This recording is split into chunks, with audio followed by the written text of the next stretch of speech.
안녕하세요. 성 토마스 아퀴나스와 함께 걷는 길, 저는 진행자 이세라입니다. 반갑습니다. 오늘 5번째 시간, 오늘은요 토마스 아퀴나스 성인의 파리 이야기가 기다리고 있습니다. 지금까지는 아퀴나스 성인의 탄생과 소년기, 청소년기를 거쳐서 이 지난 시간 도미니코 수도에 입회하기까지의 지난한 여정을 함께 살펴봤습니다.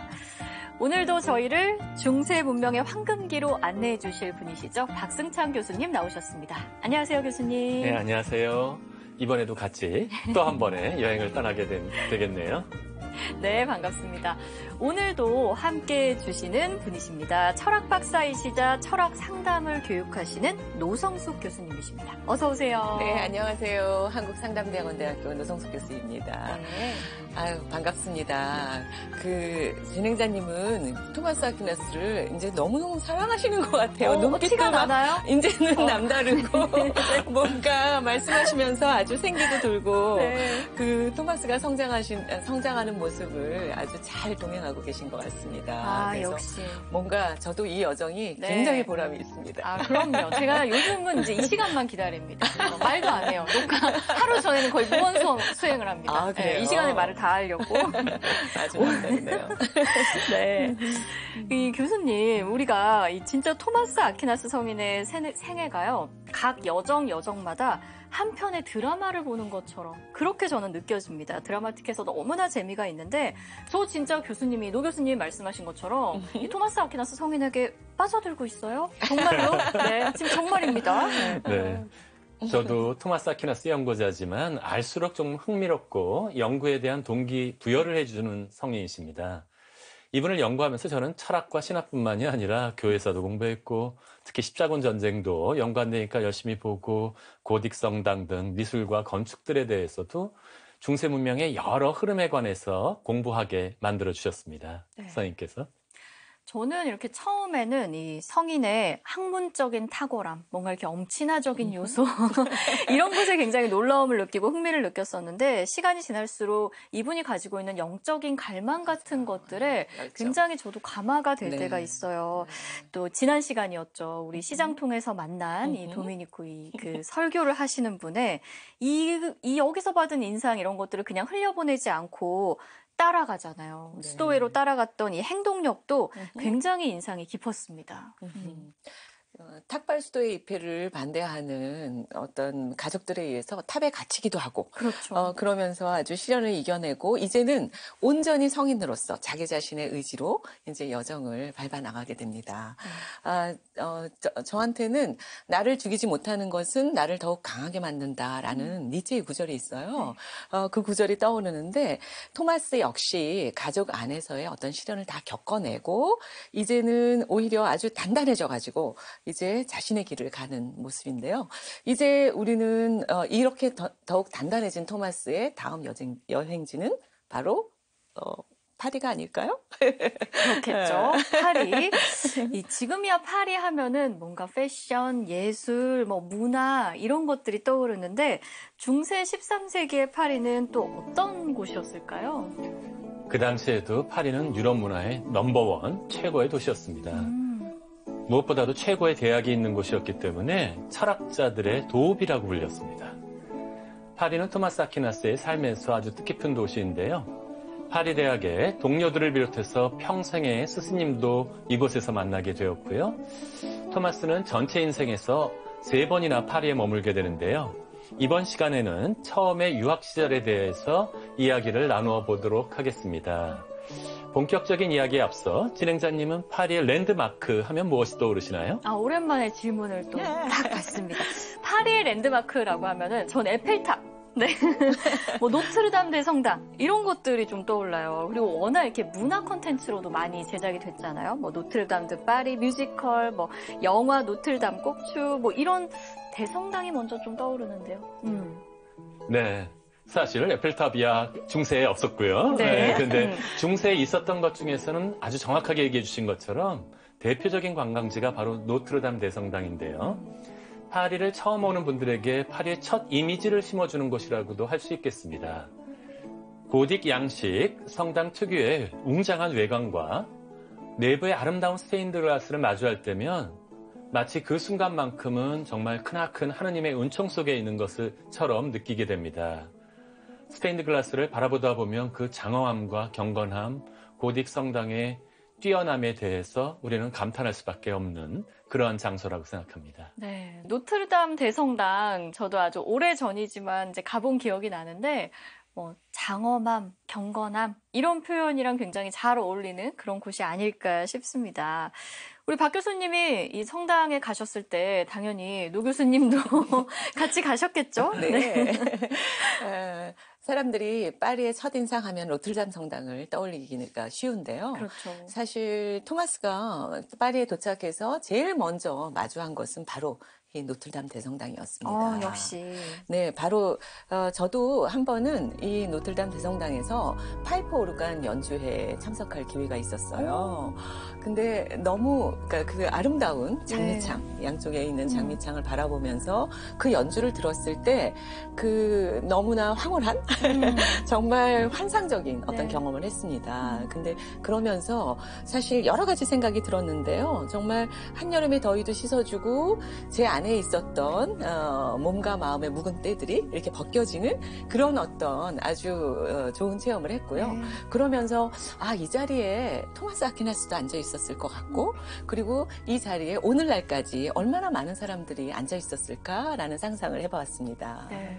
우리가 지금 볼 수 있는 것 혹은 이미 봤던 것일 수도 있고 이런 풍경들을 토마스 성인도 똑같이 그렇죠. 봤을 수 있다라고 상상을 해보니까 네. 지금 우리가 이 토마스 성인과 연결되어 있는 것 같은 그런 맞습니다. 느낌을 또 받습니다.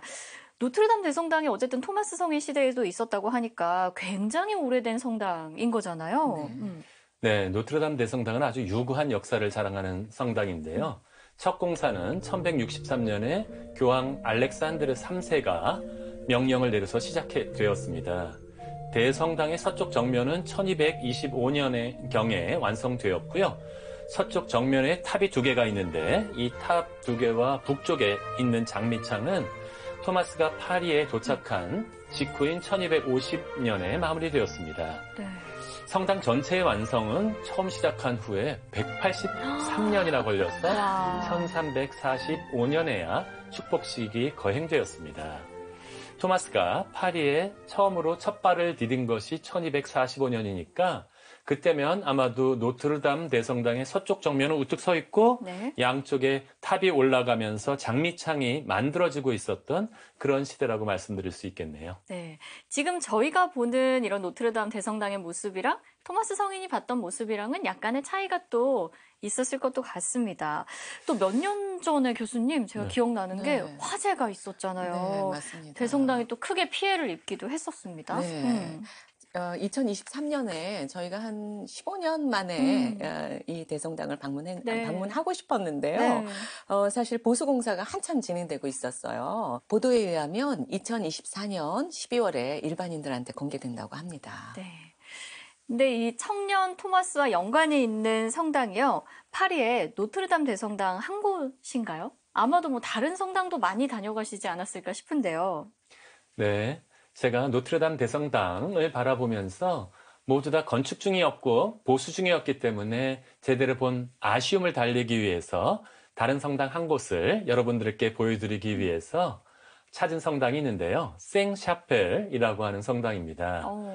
파리에 가보신 분들은 알겠지만 파리에는 우리나라의 여의도처럼 세느 강의 작은 섬이 있는데요. 시떼 섬이라고 합니다. 이 시떼 섬은 예전부터 파리 문화의 중심지였고요. 이 섬 왼쪽에 생샤펠 성당이 있고요. 맞은편인 오른쪽에 노트르담 대성당이 있습니다. 서로 걸어 다니시면서 방문할 수 있을 정도로 아주 가깝고요. 이 성당이 토마스와 인연이 있는 게 토마스가 학생으로서 처음 파리에 도착할 무렵인 1245년보다 1년 전에 44년부터 건축을 시작했고요. 그리고 스승 알베르투스를 따라서 쾰른으로 떠나는 1248년에 완성된 전성기 고딕 양식의 성당입니다. 정확하게 토마스가 파리에 머무는 동안에 있었던 것이고요. 사진 함께 잠깐 보실까요? 네. 너무 아름답습니다. 실제로 보면 그 감흥이 더 클 것 같아요. 아주 압도적인 어떤 느낌을 받게 돼요. 네.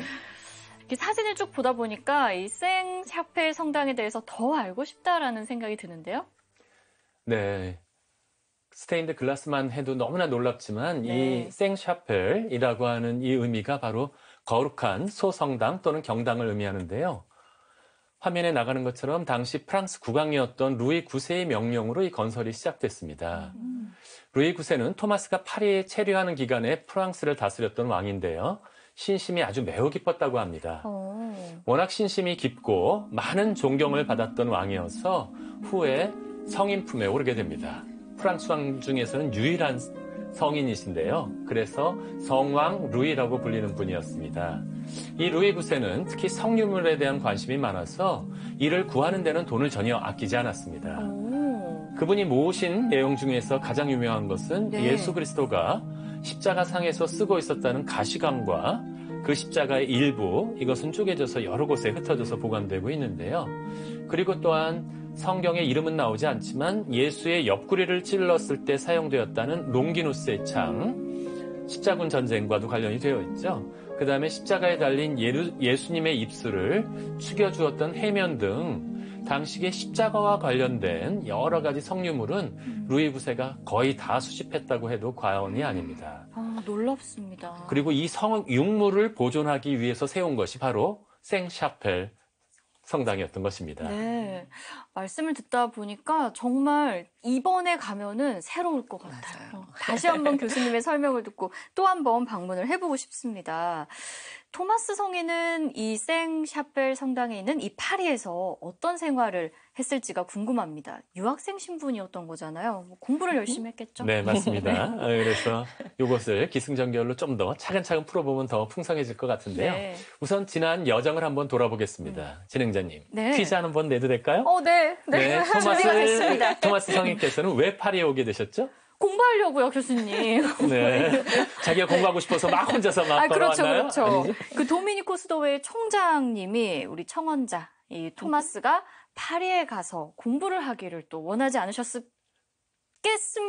네. 빙고 정답입니다. 너무 네. 잘해주셨는데요. 약간 자신감이 좀 떨어졌는데. 네.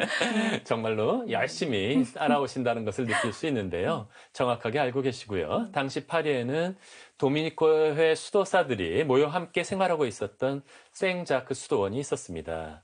도미니코의 소속이었던 토마스 역시 파리 체류 기간 동안에는 이 생자크 수도원에서 다른 도미니코의 수도사들과 함께 생활하게 됩니다. 네. 그럼 이 수도원은 아직 파리에 남아 있겠죠? 아쉽게도 네. 이 생자크 수도원은 현재 건물이나 터가 전혀 남아있지 않습니다. 오.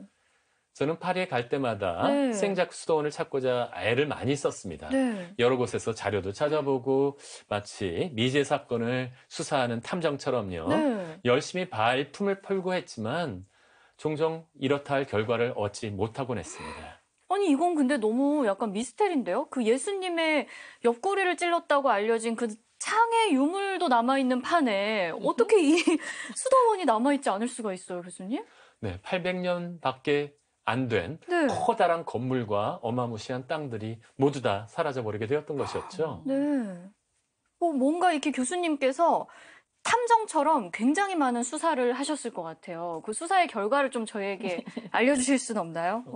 그런 내용도 관심 있으신가요? 그럼요. 네. 제가 처음 생자크 수도원을 찾으러 다녔을 때는 1990년대 독일에서 유학 생활을 하고 있던 도중이었습니다. 네. 파리를 방문했을 때 파리 지도를 펼쳐놓고 생자크 수도원을 찾아봤습니다. 한번 가보기 위해서. 처음엔 파리 중심부를 샅샅이 훑어보았는데도 발견할 수 없었고요. 그러다가 파리 외곽을 좀 찾아보던 찰나에 생자크 성당이라는 것을 발견했어요. 그리고 들어가서 찾아보니까 마침 도미니코회가 관할하고 있는 본당이었기 때문에 이것이다 네. 하고 싶어서 찾아갔지만 아쉽게도 이 성당은 제가 찾고 있었던 생자크 수도원과는 거리가 전혀 먼 성당이었습니다. 제가 불어를 못해서 그곳에 있는 본당 신부님과 라틴어로도 얘기를 해보았는데 결국에는 그 성당이 아니라는 사실만 확인할 수 있었고요.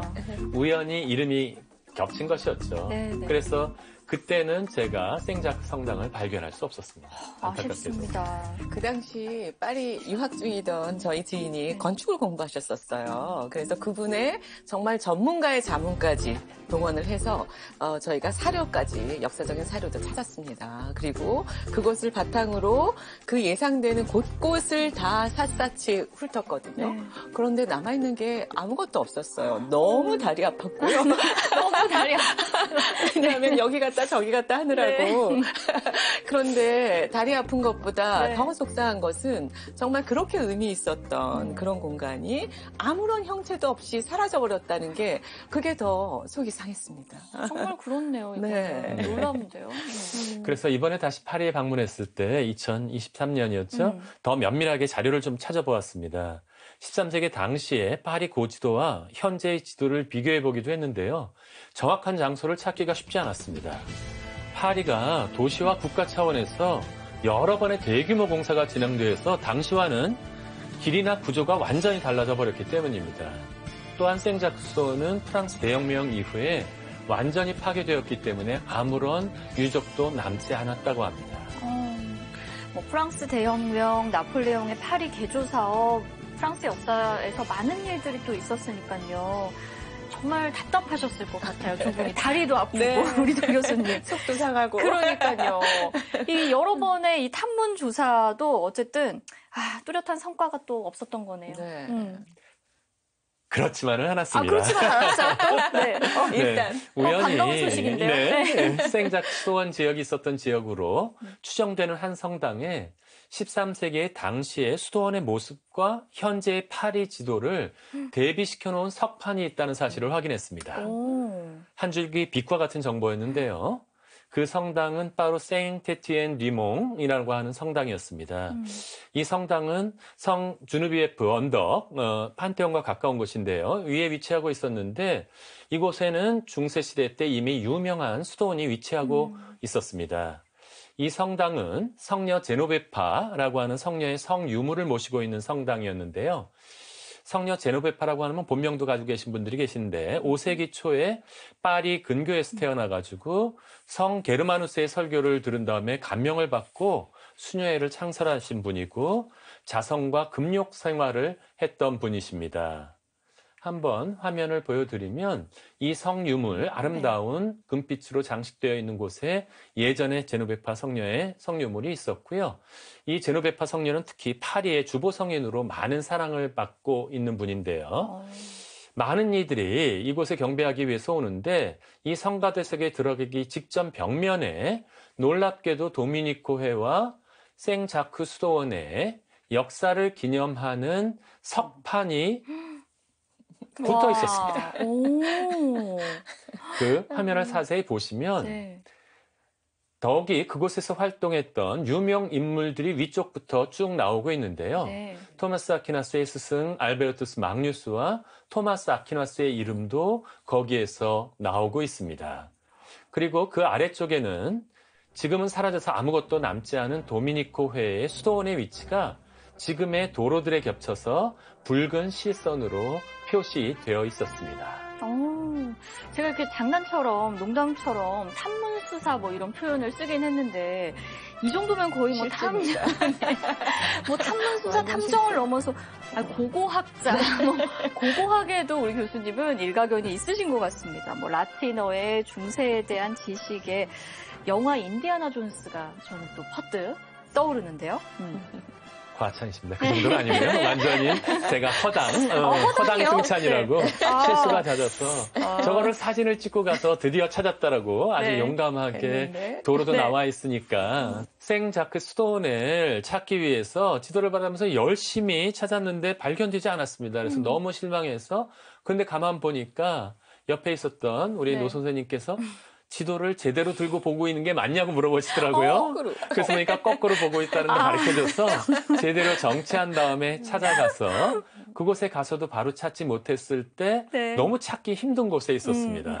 어디에 있었냐 하면 바로 눈에 띄는 것도 아니라 인근 대학교 학생들의 점심을 먹고 있는 식당 옆에 환전소 위에 2층에다가 작은 석판으로 붙여놓았더라고요. 네. 그것을 노 선생님이 저기 있다라고 찾아주는 바람에 제가 와. 발견했는데요. 네. 번역을 해드리자면 이곳에 도미니코의 생자크 수도원이 1217년부터 1790년 프랑스 대혁명 이전까지 이곳에 있었다라고 네. 석판에 쓰여 있었기 때문에 네. 그것을 발견하는 행운을 얻었고요. 네. 하지만 안타깝게도 지금은 번화가로 바뀐 판테온이 보입니다. 이 사거리에서 네. 판테온이 보이는 사거리 뒤편 블록 전체가 서구의 사상사를 뒤바꾼 도미니코의 신학자들이 생활하고 공부했던 생자크 수도원이었던 것이었죠. 네. 그 판테온 인근이라고 하면은 뭔가 중심지 아닌가요, 교수님? 네, 맞습니다. 지금도 사람들의 출입이 많은 시가지에 생동감이 넘치는 곳에 도미니코에는 생자크 수도원을 만들었습니다.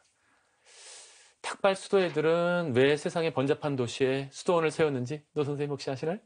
글쎄요. 아무래도 파리가 대도시다 보니까 유동인구도 굉장히 많고 게다가 파리는 개조다고 하니까 아시겠지만 그 특유의 자유로움, 개방성 네. 뭐 이런 것들이 뭔가 새로운 정신을 불어넣는 그런 수도원을 세우기에 아주 적합하지 않았을까요? 두 분 다 너무나 답변을 잘하시는데 네, 도미니코를 비롯한 탁발 수도에는 사람들을 많이 접촉하는 것이 사목의 매우 중요한 요소였습니다. 왜냐하면 그들이 설립된 1차적인 목표가 많은 사람들을 만나서 감화시키는 설교를 하는 것이었기 때문입니다. 최대한 많은 사람들이랑 접촉을 하려면 뭐 중심가로 갈 수밖에 없었겠네요. 그렇다면 이 도미니코의 수사님들이 대중 앞에서 설교를 자주 하셨던 건가요? 네. 이미 지난 시간에 도미니코의 설립 목적에 대해서 저희가 공부를 했는데요. 당시 툴루즈의 알비 지역에 있던 이단인 카타리파 사람들을 설교로 다시 개종시키기 위해서 이 수도회가 설립되었다라고 말씀드린 적이 있었습니다. 그만큼 도미니코의 사람들은 사람들이 많이 모이는 곳으로 가서 설교하는 것이 가장 중요한 임무였고요. 그래서 그들을 설교자들의 수도회라고 부르는데 그런 이유로 도미니코에는 도시의 수도원을 세웠고 파리, 볼로냐, 나폴리, 툴루즈 모두 다 중요 도시였습니다. 그렇기 때문에 파리의 생자크 수도원도 도미니코회가 툴루즈 지역 이외에 세운 첫 번째 수도원이라고 불릴 수 있죠. 첫 번째가 툴루즈, 두 번째가 파리의 생자크 수도원이었던 것입니다. 네. 그 사람들을 상대로 해서 설교를 하는 수도회. 이 교회 입장에서 생자크 수도원은 굉장히 새로운 형태의 수도원이었을 것 같거든요. 근데 그거는 그거고 이런 새로운 형태의 수도원, 이런 특징들이 토마스 성인에게는 어떤 영향을 미쳤던 걸까요? 그렇죠. 토마스 성인은 이미 몬테카시노라는 전통적인 수도원에서 공부를 한 적도 있었습니다. 그러나 도미니코에 들어온 모습은 바로 이러한 개혁적인 모습 때문에 가장 최신의 철학과 신학을 안정적으로 공부할 수 있는 곳이 바로 도미니코회였고 최적의 조건을 가진 것이 바로 파리의 생자크 수도원이었던 것입니다. 알 듯 모를 듯 한데요. 이렇게 훌륭한 학생은 질문을 많이 하는 학생 아니겠습니까? 네.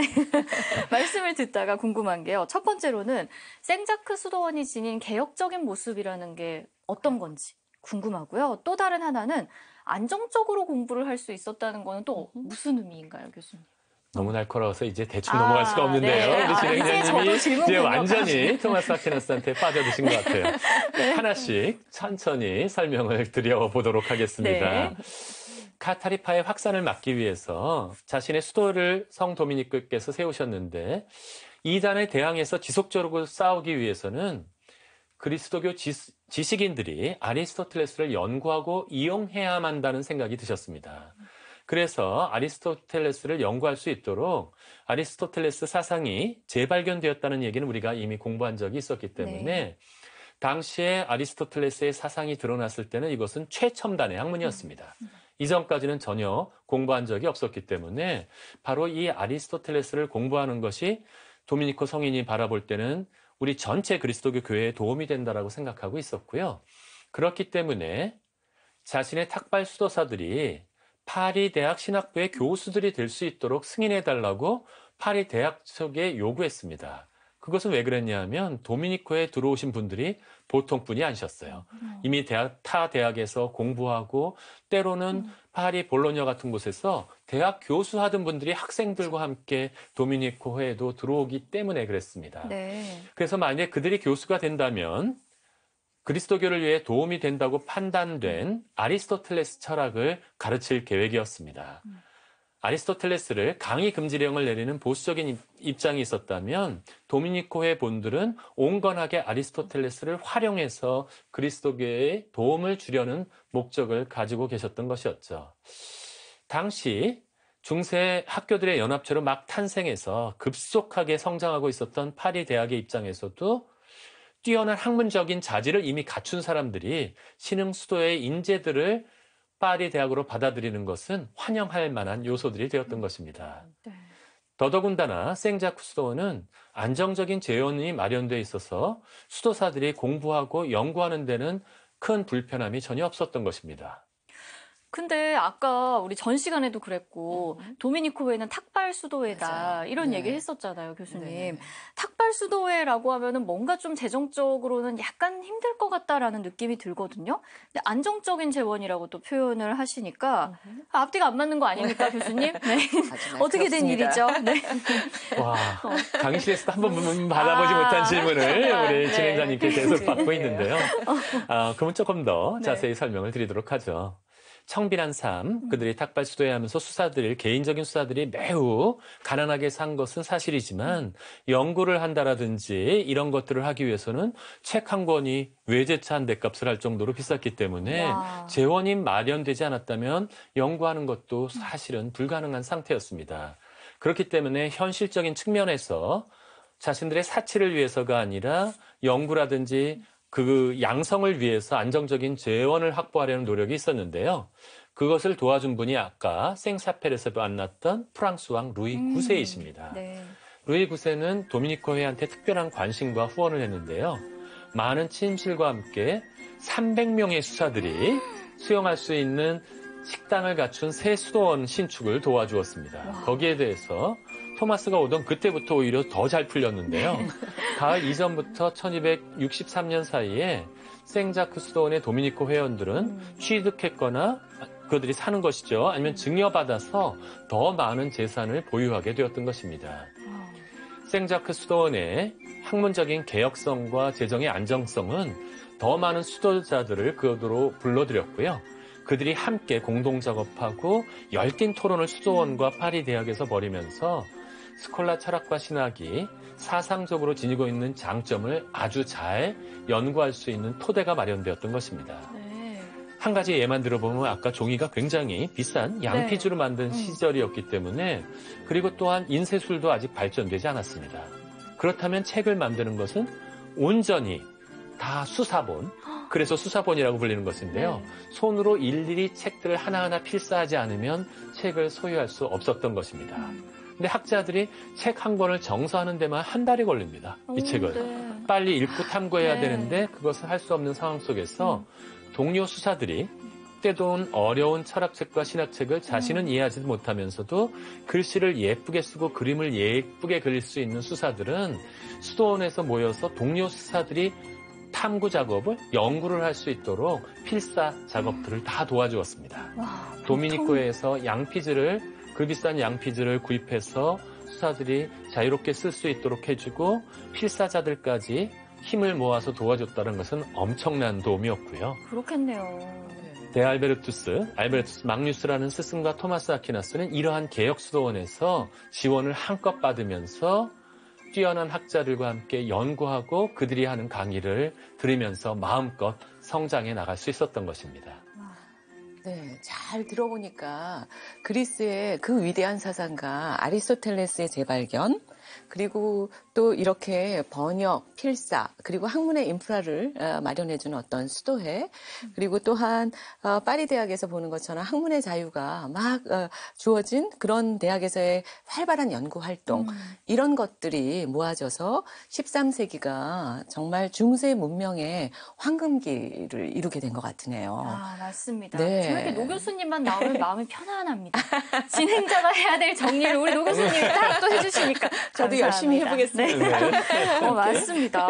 맞습니다. 정말 네. 교수님 딱 정리를 너무 잘 해주셨습니다. 게다가 토마스 성인이 사실 베네딕토 수도원 학교도 다녔죠. 네.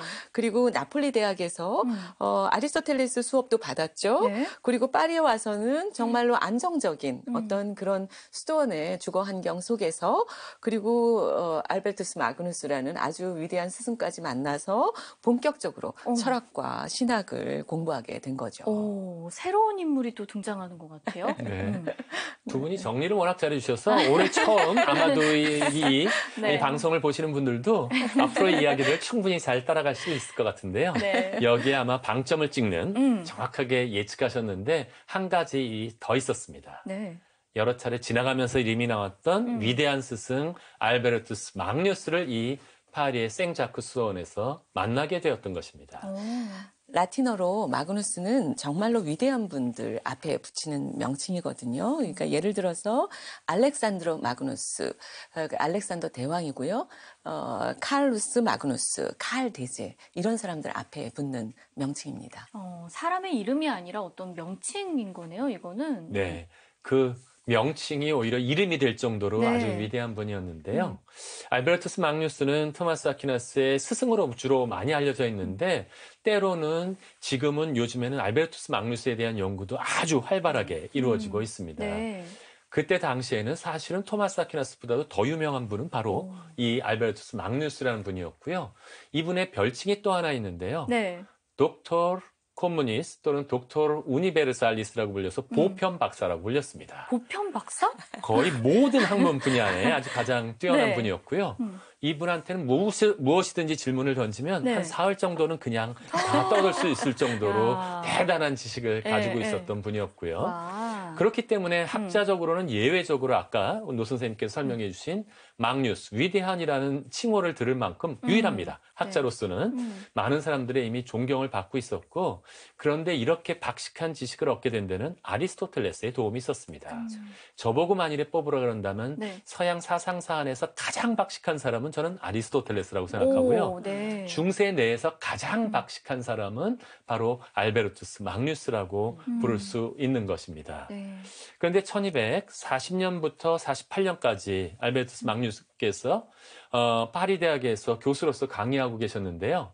그때는 마침 새롭게 발견된 아리스토텔레스에 대한 강의 금지령이 내려져 있던 시기였습니다. 그랬는데 알베르투스 마그누스는 아리스토텔레스를 너무나 잘 알고 있었기 때문에 만일에 아리스토텔레스를 강의하지 않고 그리스도 교회가 아리스토텔레스를 배척한다면 시대의 학문적인 흐름으로부터 교회가 격리될 것이라는 것을 알고 있었습니다.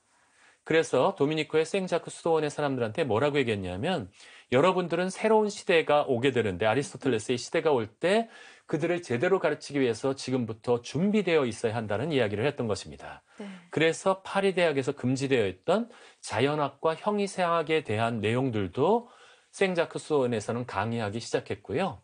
그가 설정한 목표는 무엇이었냐면 아리스토텔레스를 서구 라틴 사람들에게 모두 이해 가능하도록 만들므로써 우리 그리스도교가 한 단계 학문적으로 성장하는 계기를 마련하는 것이 그의 평생의 목표였던 것입니다. 네. 그러면 이 토마스 아퀴나스 성인이 알베르투스를 통해서 최고의 아리스토텔레스 강의를 들을 수 있었던 거네요. 네, 맞습니다. 한 가지 분명했던 것은 어떻게 되었던 대학의 아리스토텔레스 강의 금지령 때문에 다른 학생들은 아리스토텔레스 작품을 접하거나 연구하는 데 제한이 있었습니다. 일부분만을 읽을 수 있었으니까요. 그런데 토마스 아퀴나스는 아리스토텔레스에 대한 긍정적인 생각을 품고 있었던 도미니코 수도원 내에서 아리스토텔레스에 대한 이해를 훨씬 더 넓고 깊게 할 수 있었던 것이었고요. 바로 또한 최고의 말씀해 주신 아리스토텔레스 강사였던 알베르투스 마그누스한테 깊은 감명을 받았다는 점도 말씀드릴 수 있습니다. 네. 이런 어떤 배움의 과정이나 배경이 정말 이게 축복이었다 이런 생각도 드는 게 최고의 스승으로부터 최고의 학문, 아리스토텔레스를 자유롭게 제한 없이 배운 거잖아요. 네, 그래서 아마 사람을 벼에 비유해서 성장을 말씀드릴 수 있다면 봄의 모판, 모짜리가 아주 중요합니다. 네. 청년 토마스는 당대 최고의 교육기관에서 배움을 계속하게 됩니다. 그 모짜리가 바로 이 시기에 파리 대학이었습니다. 네. 나폴리 대학도 그렇고 파리 대학도 그렇고 토마스 아퀴나스랑 대학은 아주 깊은 연관이 있는 것 같아요. 그렇네요. 오늘날 우리한테 대학은 너무나 익숙한 그렇죠. 네. 기관이긴 한데요. 진짜 그 중세 시대 때 대학이 어떤 곳이었는지 대학 교수인 저도 너무나 궁금합니다. 네. 사실은 대학에서 가르치는 교수님들도 마치 서구의 대학들은 뭐 근대 이후에나 생겨난 것으로 착각하기 쉬운데 네. 대학은 정말로 중세의 산물입니다. 서구에서는 11세기에서부터 12세기까지 인구가 늘어나면서 도시로 몰려들었습니다. 상업이 발달하고 부가 축적이 되면서 교육의 기회를 찾는 수요도 점점 커졌는데요. 당시에는 다양한 형태의 조합, 길드라고 들어보셨죠? 이 어떤 수공업자들이 모이는 것을 길드라고 하는데 전문적인 기술력을 통해서 상품들을 대량 생산하기 시작했습니다. 대량 생산된 것을 넓은 지역에서 방문해서 팔다 보면 여러 가지 셈법이라든지 계산이라든지 계약서 등 이제는 상인들과 수공업자들도 여러 가지 직접 능력이 필요해지기 시작했던 것입니다. 도시가 발달하면서. 네. 그래서 주로 수도원 학교는 몬테카시노 수도원처럼 완전히 산이나 시골에 있었다라고 한다면 도시에도 학교가 있었죠. 궁정학교나 노트르담 대성당에도 주교자 성당학교는 있었거든요. 근데 이런 학교들만으로는 수요를 감당할 수 없었습니다. 그렇죠. 네. 그래가지고 수공업자나 상인의 자제들을 교육시키기 위해서 이제 개인 학교가 폭발적으로 증가하기 시작했고요. 개인 학교 스승들이 가장 많이 몰린 곳이 또한 철학자들의 도읍인 파리였습니다. 제가 이 알수록 재미있는 그리스도교 이야기에서 말씀드렸던 12세기에도 일타 강사가 있었거든요. 아벨라르두스 같은 네. 사람도 다 파리로 몰려들었던 것이었죠. 와, 네. 그러다 보니까 이 개인 학교들 사이에 경쟁이 너무 과열되기 시작했고요. 또 한 가지 단점은 한 스승이 아리스토텔레스처럼 거의 모든 학문 분야들을 한꺼번에 가르쳐야 했던 것입니다. 이것은 효율적이지 않았습니다. 그렇죠. 지식의 양이 늘어나면서 이제는 새로운 시대가 요구되었기 때문에 전문적인 지식을 분업화해서 함께 교수들이 모여서 자신의 전문 분야를 가르치자는 시도들이 나타나기 시작했고요. 그래서 개인 학교 교수들이 먼저 뭉치기 시작했어요. 개인 학교가 너무 탄탄해지니까 이제 주교자 성당학교와 수도원 학교도 위협을 받았거든요. 이제는 그들도 함께 모여서 12세기 말부터 거대한 조직이 생겨났습니다. 우니베르시타스 스콜라리움 앳 마기스트로룸. 번역해드리자면 네. 스콜라리움 학생들과 마기스트로룸 교수들의 연합체 우니베르시타스라고 하는 것이 네. 생겨나게 된 것입니다. 학생들과 교수들의 연합체. 우니베르시타스라고 하는 단어를 들으시면 혹시 영어 단어 뭐가 떠오르시는 것이 있을까요? 죄송합니다. 설자잖아요. 네. 유니버시티 교수님. 맞습니다. 네. 바로 이 라틴어 네. 우니베르시타스라는 단어로부터 대학 유니버시티가 생겨나게 된 것입니다.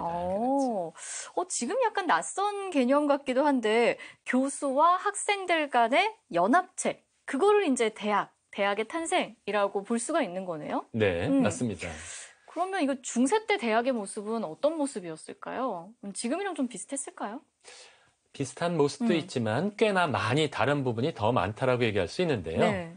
지금은 몇 단계, 세 단계 정도 대학이 개혁이 이루어진 상태이기 때문에 그러한 지금의 대학에 보시는 모습은 대학 발전의 결과물이라고 얘기할 수 있고요. 네. 당시 대학들은 두 가지 유형으로 구분할 수 있었습니다. 지도를 한번 잠깐 보여드리면요. 당시 대학들은 두 유형으로 구분할 수 있는데요. 기준점은 대학의 중심적인 권한을 누가 가지는지였는데 그 기준점이 바로 알프스 산맥이었습니다. 지역적으로 알프스 이남 지역은 학생 중심의 대학들이 발달해 있었고요. 네. 그 이북에는 교수 중심의 대학들이 발달했습니다. 그렇기 때문에 최초의 대학이라고 부르는 볼로냐라든지 살레르노 같은 학생의 중심 대학에서는 학생의 권한이 매우 커서 교수들을 선발하는 일조차도 학생들이 맡은 적이 있었습니다. 학생이 교수를 뽑는 구조라니 지금으로서는 사실 한 번도 들어본 적이 없는데요. 교수들이 위협을 느끼는데요. 이게 중세 때 교육 과정이 어땠는지도 좀 궁금합니다. 네, 그래서 중세 때 대학이 체계를 갖춰가면서 방금에 설명드린 두 유형은 점점 더 서로 종합되면서 발달되어 나가기 시작했는데요.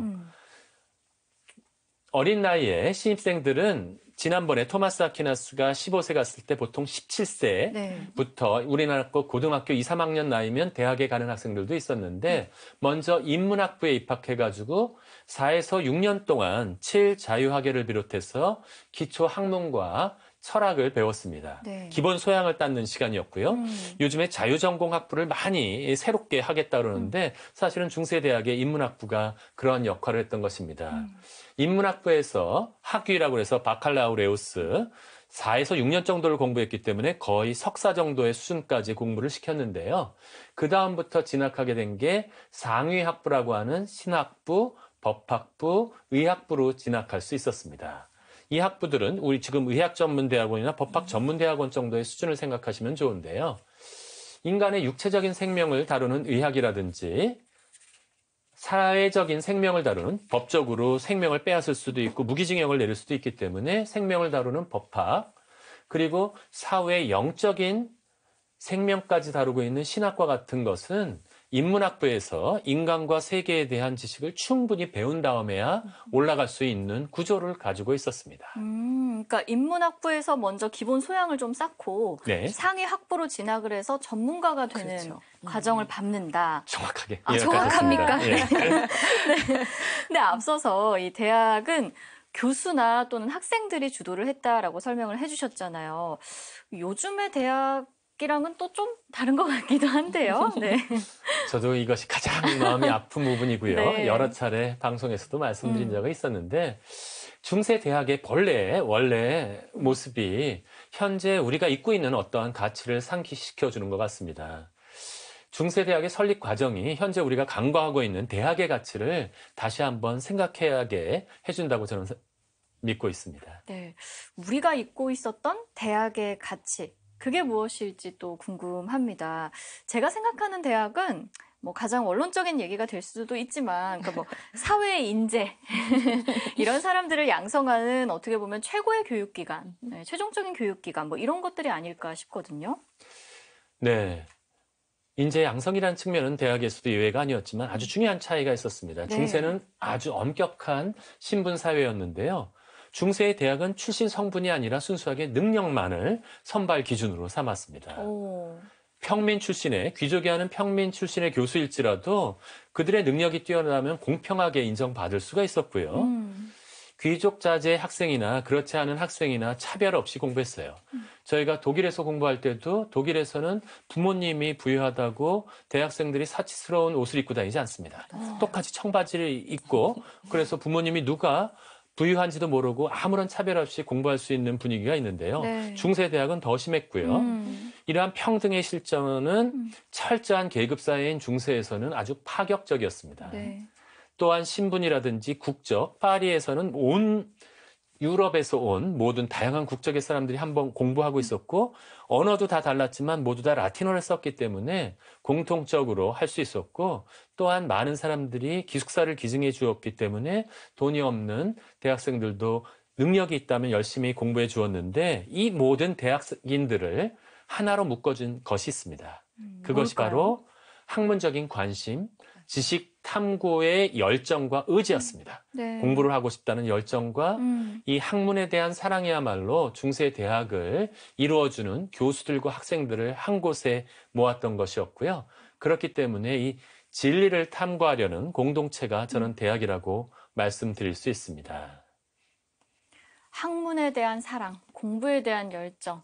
이렇게 좀 멀리 있는 것 같아도 저와 일단 들으면 그래도 좀 가슴이 뜨거워지는 그런 좀 단어인 것 같거든요. 네, 이렇게 학생들과 교수들이 모이기 시작하자 학생들과 교수들의 연합체로 시작된 대학은 개인 학교는 종종 불이익을 당했습니다. 갑자기 세금을 올리거나 하더라도 아무 저항하지 못하고 세금을 내야 됐다면 이제 교수들의 숫자와 이러한 학생들의 숫자가 많아지자 높은 세금을 매기거나 이럴 때는 네.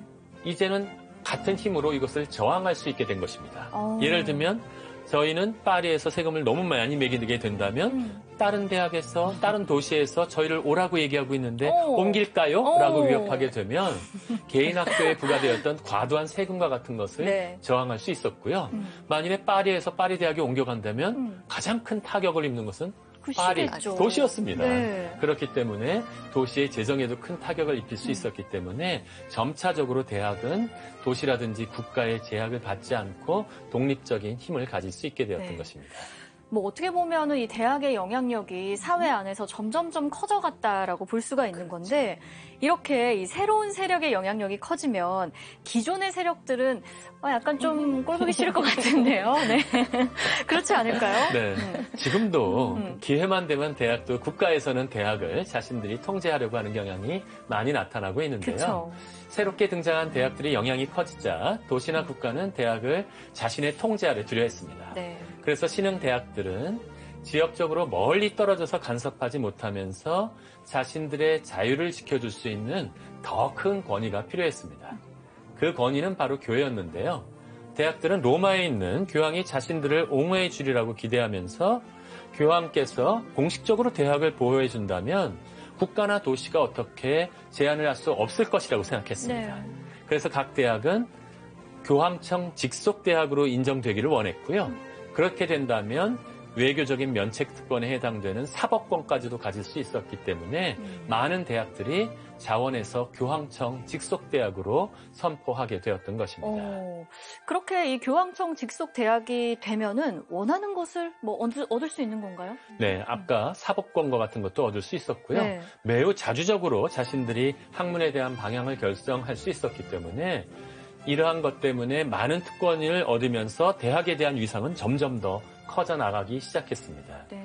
안타깝게도 중시의 후기로 가면서 이 대학이 특권을 남용하기도 했는데요.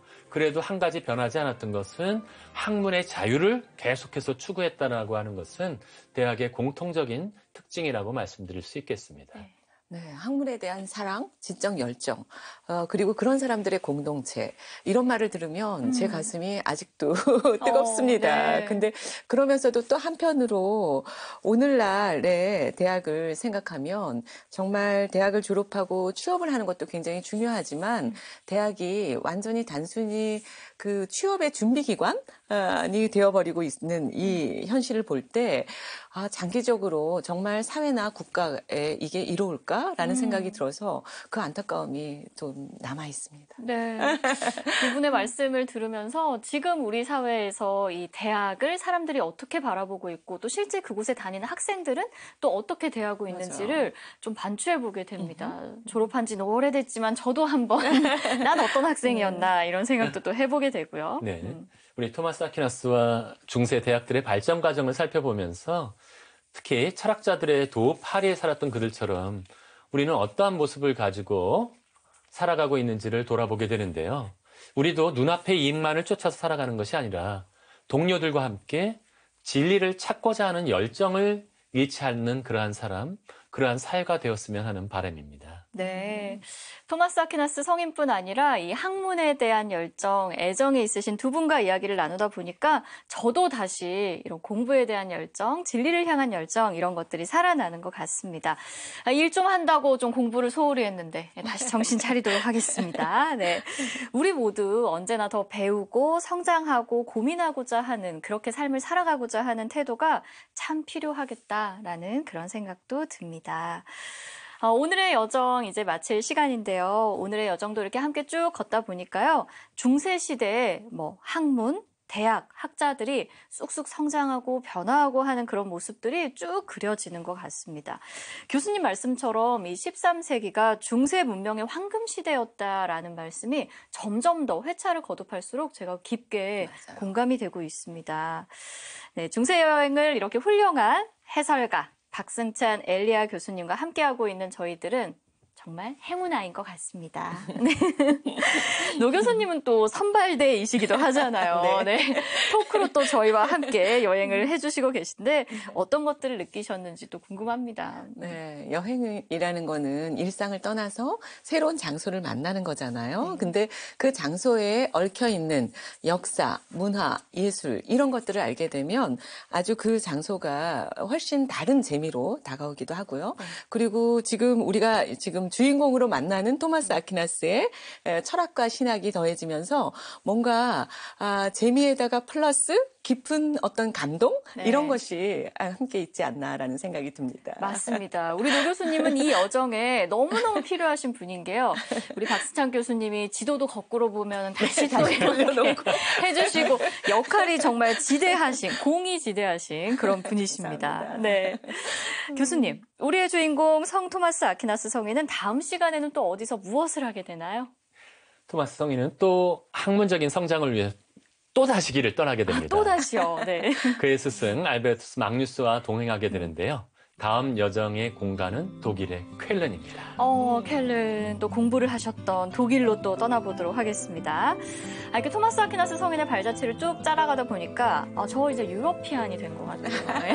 두 번밖에 안 가본 유럽을 유러피안이 된 것 같습니다. 유럽의 소시민으로 제가 또 거듭나고 있습니다.